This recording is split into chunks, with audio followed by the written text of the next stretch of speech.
সোপানো তলে কত প্রাণ হলো বলিদান, লেখা আছে অশ্রু জলে। মুক্তির মন্দির সোপানো তলে কত প্রাণ হলো বলিদান, লেখা আছে অশ্রু জলে। কত বিপ্লবী বন্ধুর রক্তে রাঙা বন্দিশালার ওই শিকল ভাঙা, কত বিপ্লবী বন্ধুর রক্তে রাঙা বন্দিশালার ওই শিকল ভাঙা। তারা কি ফিরিবে আজ, তারা কি ফিরিবে আজ সুপ্রভাতে, যত তরুণ অরুণ গেছে। আমার বাবা কোথায়, আমার বাবা কবে আসবে? আম্মু বলতো কখনো যদি স্বৈরাচার সরকারের পতন হয় তখন তোমার বাবা ফিরে আসবে। 5 আগস্টের দিন সারাটা রাত আমি আমাদের বাড়ির গেটের সামনে দাঁড়াইছিলাম, আমার বাবা আসবে। এখন আমার বাবা কি আমি ফিরে পাই নাই, এখন আমার কি অপেক্ষা শেষ হয় নাই।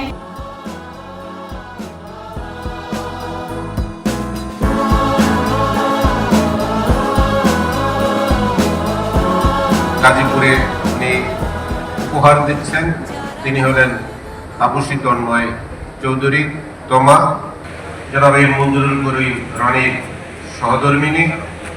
আজকের প্রধান অতিথি জনাব এম মঞ্জুরুল করিম রনি সহ উপস্থিত যে মায়েরা আমাদের প্রিয় সন্তানদেরকে এই জুলাইয়ে ঘর থেকে ছেড়ে দিয়েছেন যে যাও তোমরা এই ফেসিবাদ মুক্ত বাংলাদেশ কায়েম করো, তিনি সেই সুদূরে থেকেও এই বাংলাদেশকে এই হায়নার মুখ থেকে মুক্ত করার জন্য এবং এই দ্বিতীয় স্বাধীনতা অর্জন করে বাংলাদেশের মানুষ যাতে শান্তিতে বসবাস করতে পারে তার জন্য সকলের সাথে একাত্মতা ঘোষণা করে তিনি যে জুলাই যোদ্ধাদেরকে পরামর্শ সহযোগিতা দিয়েছেন, তিনি হলেন আমাদের প্রিয় নেতা এবং আজকের মাননীয় প্রধানমন্ত্রী জনাব তারেক রহমান।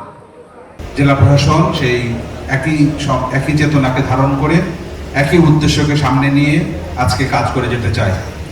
আপনাদের সাথে কাঁধে কাঁধ মিলিয়ে উচ্চারণ করতে চাই যে এই সমাজ, এই বাংলাদেশ হবে বৈষম্যহীন বাংলাদেশ।